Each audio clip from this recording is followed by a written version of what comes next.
Senator Forster. On behalf of the Parliamentary Joint Committee on Corporations and Financial Services, I present two reports of the committee as listed at item 15 on today's order of business, together with the Hansard record of proceedings and documents presented to the committee, and move that the Senate take note of the reports. I'll need to keep my comments very brief because I'm very aware that other members of the committee are keen to speak on this report.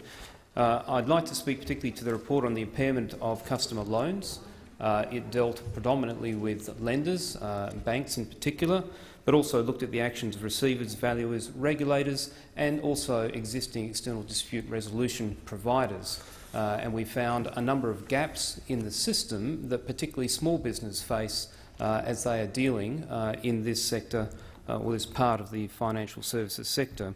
The focus of the inquiry was very much around small business, but also included some larger businesses, some listed, and it was around the constructive defaults of loans that occurred. A lot of focus was on the post-GFC period around the issue of the takeovers by Commonwealth Bank of Bankwest and ANZ of Landmark, but there were many other lenders, financial service providers, who were brought up by witnesses. I would like to note that many of the witnesses had been through significant trauma, not just financially, but there was a very high human cost in terms of lives and families and relationships that came out of the actions of the various stakeholders in this process.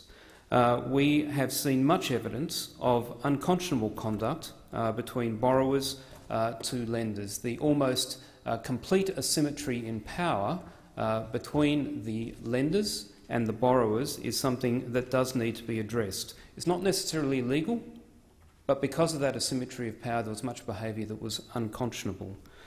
We have seen a number of actions, both stemming from the financial services inquiry, through things initiated by the industry themselves, with the ABA's decision to review conduct and codes, which are all commendable, but the problem is, with multiple parties addressing this from multiple angles, we run the risk that we will end up with the same kinds of gaps that small businesses face now, where they fall out of the purview of EDRs and they don't have the money because they've been sent bankrupt to actually take their claims into the courts. And so, in the committee's view, we need to take action, and we need to take it now. And we believe that the establishment of the Australian Small Business and Family Enterprise Ombudsman provides a suitable opportunity and vehicle to provide some management and coordination and leadership to the activities by these various parties to make sure that we get outcomes that are fair and reasonable and transparent to shape the relationship between lenders and borrowers across the nation in a very standardised way, getting ethical conduct, standards around things like standardised loan contracts, and where necessary, where we can't join the boundaries between the existing external dispute resolution providers, for this body, the Ombudsman, to act as a tribunal to hear the cases of people who have a valid grievance with the banks.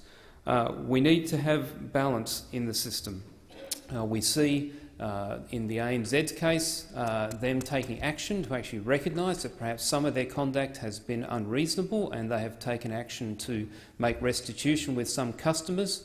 We commend them for that and would encourage other providers to look at that, and our recommendation is that certainly once the Ombudsman has issued their new standards in terms of what is considered to be ethical and appropriate conduct in this sector, that lenders would take action to consider legacy cases, lest the tribunal need to do so. And I will cede now to the Deputy Chair. Thank you, Senator Forster. Senator O'Neill. Acting Deputy President, and I know that this section finishes at 7:02. I'm going to try and give a minute to my colleague here, Senator Ketter. Can I thank Tony Matulik and John Bell for their incredible work, and the Secretariat who supported them with this report. There are 11 recommendations, and in essence, the Labor members of the committee do concur with most of the findings of the committee's majority report and its recommendations for practical action. But we see this as an interim measure to drive change, very urgently required change.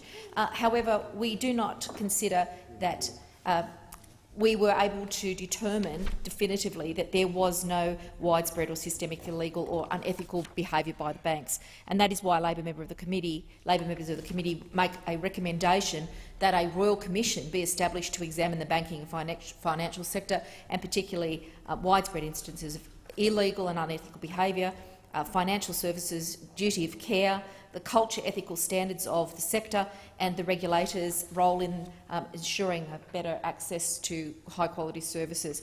I will conclude my very brief remarks in order to give Senator Ketter a moment to make Thank comment. you, Senator O'Neill. Senator Ketter. Mr. Acting Deputy President, in my capacity as Chair of the Senate Economics References Committee, I've seen the types of behaviour that this report touches on in other areas. The scrutiny of financial advice inquiry has seen similar examples of unethical and unconscionable behaviour within the Australian financial services industry, and the Labor members of the PJC do believe that there is the great evidence here that there is a need for a Royal Commission into the financial services institutions to establish how widespread these behaviours are within the industry, and